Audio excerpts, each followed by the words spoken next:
മറ്റൊരു വീഡിയോയിലേക്ക് സ്വാഗതം.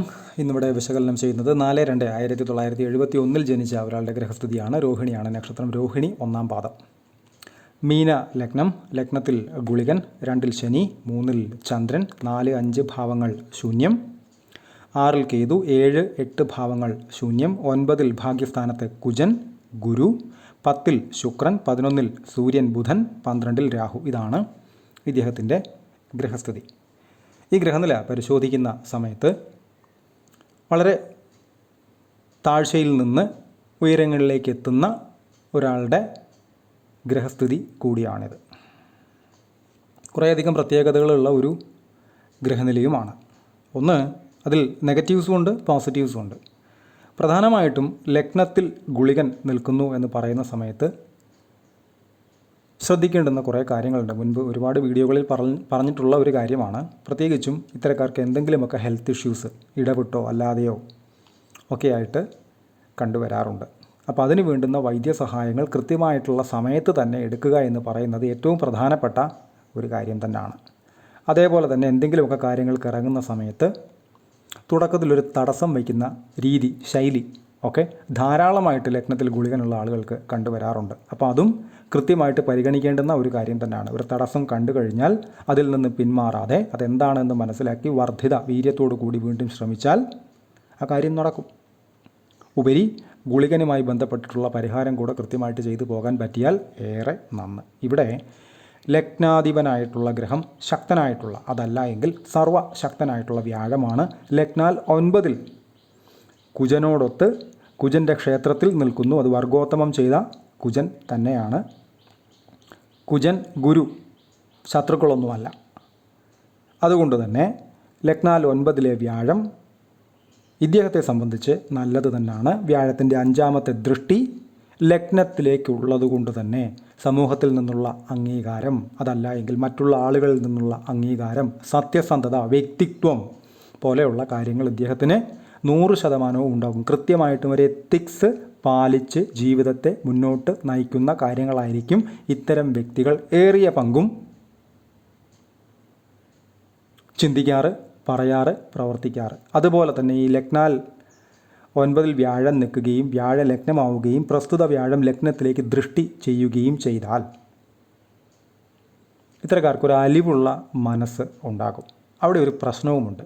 ഈ അലിവുള്ള മനസ്സെന്ന് പറയുമ്പോൾ മറ്റൊരാളുടെ വേദന അല്ലെങ്കിൽ ദുഃഖം അല്ലെങ്കിൽ ബുദ്ധിമുട്ട് കണ്ടു കഴിഞ്ഞാൽ അവർക്ക് വേണ്ടി സ്വന്തം കാര്യങ്ങൾ ത്യജിച്ച് പ്രവർത്തിക്കുന്ന, അത് ശാരീരികമാവാം, സാമ്പത്തികമാവാം, മാനസികമാവാം ചെയ്യുന്ന ഒരു പ്രവർത്തന രീതി ഇത്തരക്കാർക്ക് കണ്ടുവരാറുണ്ട്. പക്ഷേ അവരിൽ നിന്ന് തിരിച്ച് ഗുണാനുഭവം തന്നെ കിട്ടണമെങ്കിൽ ആ ഗുണാനുഭവം കിട്ടേണ്ടതായിട്ടുള്ള പൊസിഷൻസ് കറക്റ്റായി നിൽക്കണം. ഇവിടെ അതങ്ങനല്ല. അപ്പോൾ ഇദ്ദേഹത്തെ സംബന്ധിച്ച് ധാരാളം പണം ധാരാളം ആളുകൾക്ക് അവർക്ക് ബുദ്ധിമുട്ടുള്ള സമയത്ത് കൊടുത്ത് സഹായിച്ചിരുന്നു എന്ന് കേട്ടു, അറിയാൻ കഴിഞ്ഞു.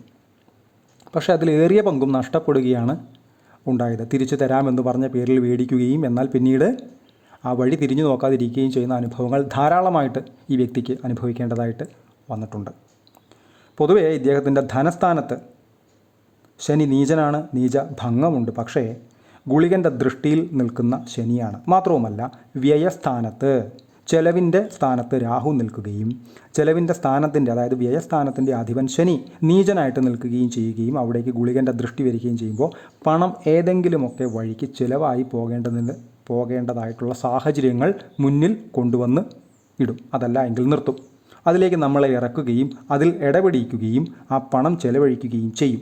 എന്നാൽ അത് റിട്ടേൺ തിരിച്ചു വരണമെന്നുണ്ടെങ്കിൽ ധനസ്ഥാനത്തേക്ക് ഒരു കാരണവശാലും ഗുളികൻ്റെയൊക്കെ നെഗറ്റീവായിട്ടുള്ള ദൃഷ്ടികൾ വരാൻ പാടില്ല. ഇവിടെ അത് ഉണ്ട്. ഗുളികൻ ശനി നല്ലൊരു കോമ്പിനേഷനേ അല്ല. അപ്പോൾ ആ കൊടുത്ത കാശ് കടലിൽ കായം കലക്കിയതുപോലെയാകുമെന്ന് സാരം. തിരിച്ച് കിട്ടാനുള്ള സാധ്യത തുച്ഛമാണ്. അപ്പോൾ ഇത്തരം സാഹചര്യം അല്ലെങ്കിൽ ഇത്തരം ഗ്രഹനിലയുള്ള ആളുകൾ പണം കടം ഒക്കെ കൊടുക്കുന്ന സമയത്ത് പ്രത്യേകം ഒരു മുൻകരുതൽ എടുത്ത് പോവുക. ചിലപ്പോൾ നന്ദികേടും കേൾക്കേണ്ടതായിട്ട് വരാം.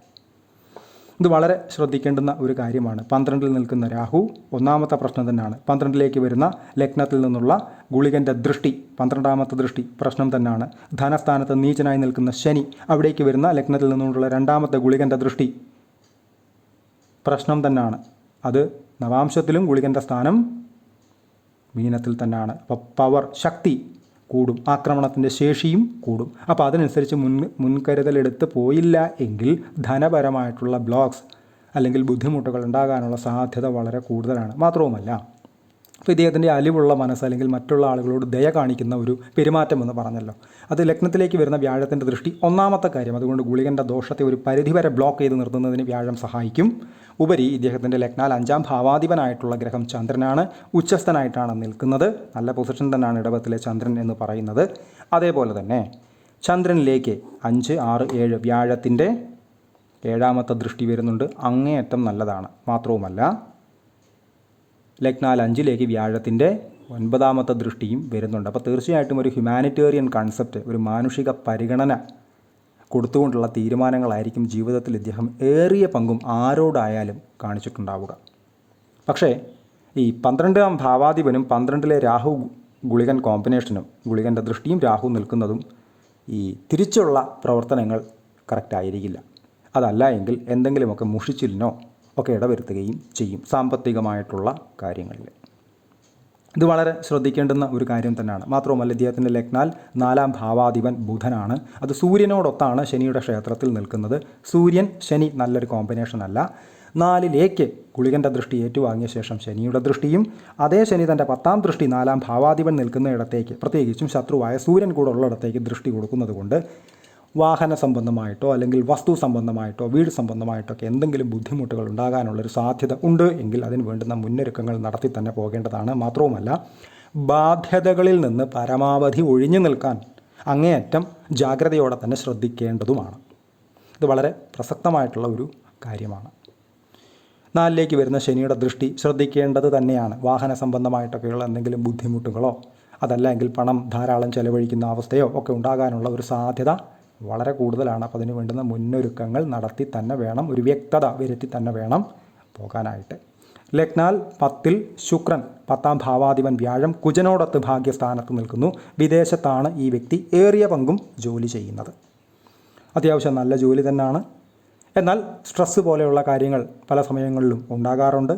എന്നിരുന്നാൽ തന്നെയും കമ്പാരിറ്റീവ്ലി നല്ല ജീവിതം തന്നെയാണ് അദ്ദേഹം നയിക്കുന്നത് എന്ന് പറയാൻ കഴിയും. അതേപോലെ തന്നെ ലഗ്നാൽ 7ാം ഭാവാധിപനായിട്ടുള്ള ഗ്രഹം ബുധൻ ആണ്. ഇവിടെ സൂര്യനോടൊത്ത് നേരത്തെ പറഞ്ഞു, സൂര്യനോടൊത്ത് 4ൻ്റെയും 7ൻ്റെയും ഭാവാധിപത്യം വഹിക്കുന്നത് ഇവിടെ അറിവിൻ്റെ കാരക ഗ്രഹമായിട്ടുള്ള ബുധനാണ്. അത് സൂര്യനോടൊത്ത് ശനിയുടെ ദൃഷ്ടിയിലാണ് നിൽക്കുന്നത്. രാഹുവിൻ്റെയും ദൃഷ്ടി ഉള്ളതുകൊണ്ട് തന്നെ വിവാഹ ജീവിതം ശ്രദ്ധിച്ചേ കൊണ്ടുപോകാൻ കഴിയുകയുള്ളൂ. ഇവിടെ ഒത്ത ഒരു പാർട്ട്ണർ തന്നെയാണ് വന്നത് എന്നിരുന്നാൽ തന്നെയും പലപ്പോഴും പല അവസരങ്ങളിലും ജോലി കൊണ്ടും മറ്റ് കാര്യങ്ങൾ കൊണ്ടും ജീവിത സാഹചര്യങ്ങൾ കൊണ്ടും പലപ്പോഴും ഇവർ ഒന്നിച്ചു നിൽക്കാൻ ഉള്ള അവസരങ്ങൾ കുറഞ്ഞ് കാണുന്നതായിട്ട് അദ്ദേഹം പറഞ്ഞ് കേട്ടിട്ടുണ്ട്. അപ്പോൾ ഇവിടെ പൊതുവേ 7ാം ഭാവാധിപൻ സൂര്യനോടൊത്ത് നിൽക്കുകയും അവിടേക്ക് ശനിയുടെ ദൃഷ്ടി, ഗുളികൻ്റെ ദൃഷ്ടി ഏറ്റുവാങ്ങിയ ശേഷം ശനിയുടെ ദൃഷ്ടി വരികയും രാഹുവിൻ്റെ ദൃഷ്ടി വരികയൊക്കെ ചെയ്തു കഴിഞ്ഞാൽ വിവാഹ സംബന്ധമായി നല്ല ബുദ്ധിമുട്ടുകളുള്ള ഒരു അവസ്ഥ അവിടെ ഉണ്ട്. പക്ഷേ ആ ബുദ്ധിമുട്ടുകളെല്ലാം ഭാഗ്യവശാൽ അത് ഒഴിവാക്കിയപ്പോൾ ഏതെങ്കിലും ഒരു രീതിയിലൊരു അകൽച്ച, അത് പോസിറ്റീവായി നിന്നുകൊണ്ട് ജോലി സംബന്ധമായിട്ടോ മറ്റു കാര്യങ്ങൾ സംബന്ധമായിട്ടോ ഒരല്പം അകന്ന് നിൽക്കേണ്ടുന്നതായിട്ടുള്ള അവസ്ഥ. ഒരാൾക്ക് നാട്ടിലാണ് എങ്കിൽ അദ്ദേഹം വിദേശത്താണെന്നുള്ള അവസ്ഥ. അപ്പോൾ രണ്ടുപേരും 2 ദിക്കുകളിലായി. ഇങ്ങനെയുള്ള എന്തെങ്കിലുമൊക്കെ ജോലി സംബന്ധമായിട്ടുള്ള കാര്യങ്ങളുമായി ബന്ധപ്പെട്ടിട്ടൊക്കെ ഉള്ള അവസ്ഥകളുണ്ടാവുക. അതേപോലെ തന്നെ സൽസന്താനങ്ങൾക്ക് യോഗവുമുണ്ട്. 5ാം ഭാവാധിപൻ ചന്ദ്രൻ ഉച്ചനായി നിൽക്കുന്നു വ്യാഴത്തിൻ്റെ ദൃഷ്ടിയിൽ. 5ലേക്കും വ്യാഴത്തിൻ്റെ 9ാമത്തെ ദൃഷ്ടി വരുന്നു. സൽസന്താനങ്ങൾക്ക് യോഗമുണ്ട്. അതങ്ങനെ തന്നെയാണ്. ധാരാളം മികച്ച രീതിയിലുള്ള ജീവിതം നയിക്കുന്ന ആളാണ് ഇദ്ദേഹത്തിൻ്റെ ഒരു മകൻ എന്ന് പറയുന്നത്. 2ാമത്തെ ആൾ പഠിക്കുന്നു എന്നാണ് എൻ്റെ അറിവ്. അദ്ദേഹത്തിൻ്റെ ഈ ജാതകവും ഞാൻ നോക്കിയിട്ടുണ്ട്. അതും അത്യാവശ്യം തെറ്റില്ലാത്ത ജാതകം തന്നെയാണ്. എന്നാൽ അദ്ദേഹത്തിൻ്റെ മൂത്ത മകൻ്റെ ജാതകം 2-3 ദിവസം മുമ്പ് വീഡിയോ ചെയ്തിരുന്നതാണ്. വളരെ ഗംഭീരമായിട്ടുള്ള ഒരു ജാതകത്തിന് ഉടമ തന്നെയാണ്. വളരെ ചെറിയ പ്രായത്തിൽ തന്നെ ധാരാളം പണം സമ്പാദിച്ച് ജീവിക്കുന്ന ഒരു വ്യക്തി തന്നെയാണ്. സൽസന്താനങ്ങൾക്ക് യോഗമുള്ള ഒരു ജാതകം തന്നെയാണിത് എന്നും തിരിച്ചറിയുക. അതേപോലെ തന്നെ നേരത്തെ പറഞ്ഞിട്ടുള്ള പണസംബന്ധമായിട്ടുള്ള ധനസംബന്ധമായിട്ടുള്ള കാര്യങ്ങളിലെല്ലാം തന്നെ ഏറിയ പങ്കും ഒരു ശ്രദ്ധ കൊടുത്ത് തന്നെ വേണം മുന്നോട്ട് പോകാനായിട്ട്. ഇദ്ദേഹത്തിൻ്റെ ദശകളെടുത്തു കഴിഞ്ഞാൽ രോഹിണിയാണ് നക്ഷത്രം. ചന്ദ്രദശയിൽ ജനിച്ചു. 980 വരെ ചന്ദ്രൻ, അതിനുശേഷം 7 കൊല്ലം കുജൻ അഥവാ ചൊവ്വ, അതിനുശേഷം രാഹു 2005 വരെ. രാഹു ദശ ഈ വ്യക്തിയെ സംബന്ധിച്ച് അല്പം സ്ട്രഗ്ലിംഗ് പീരീഡ് തന്നെ ആയിരിക്കാൻ സാധ്യത വളരെ കൂടുതലാണ്. കാരണം ശനിയുടെ ക്ഷേത്രത്തിൽ 12ലാണ് രാഹു നിൽക്കുന്നത്. ഉപരി ഗുളികൻ്റെ ദൃഷ്ടി ഉള്ള രാഹുവാണ്. അവിടേക്ക് കുജൻ്റെ 4ാമത്തെ ദൃഷ്ടിയും ഉണ്ട്. ഇതൊന്നും നല്ലതല്ല. കുജൻ രാഹു ഗുളികൻ കോമ്പിനേഷൻസ് ഒന്നും തന്നെ അത്ര ബെറ്റർ അല്ല. അത് മറ്റൊരു രീതിയിൽ പല ആളുകൾക്കും പോസിറ്റീവായിട്ട് വരാറുണ്ട്. പക്ഷെ അത് നിൽക്കുന്നത് മറ്റൊരു രീതിയിലായിരിക്കണം. അല്ലെങ്കിൽ എരുതിയിൽ എണ്ണയൊഴിച്ച പോലെയുള്ള രാഹുദശ കിട്ടാനുള്ള സാധ്യത വളരെ കൂടുതലാണ്. അതിനുശേഷം ഗുരുദശയാണ് 2021 വരെ. ശേഷം ശനി, ബുധൻ എന്നീ ക്രമത്തിലാണ് ഇദ്ദേഹത്തിൻ്റെ ദശകൾ കടന്നു പോകുന്നത്. അതിനുശേഷം കേതു, ശുക്രൻ. ഇപ്പോഴത്തെ നടപ്പ് ദശ എന്ന് പറയുന്നത് ശനിയിൽ ബുധനാണ്. 2024 ഓഗസ്റ്റ് 15 തൊട്ട് 2027 ഏപ്രിൽ 25 വരെ. ഇതാണ് ഇദ്ദേഹത്തിൻ്റെ ഗ്രഹനിലയുടെ ഒരു ജാതകത്തിൻ്റെ ഒരു രത്ന ചുരുക്കം. പെയ്ഡ് കൺസൾട്ടേഷൻ ആവശ്യമുള്ള ആളുകൾക്ക് ഈ നമ്പറിൽ കോൺടാക്റ്റ് ചെയ്യാവുന്നതാണ്. കോൺടാക്ട് ഡീറ്റെയിൽസ് ഡിസ്ക്രിപ്ഷനിൽ കൊടുത്തിട്ടുണ്ട്. ഇത്തരം വീഡിയോസ് ഇനിയും തുടരും. നന്ദി.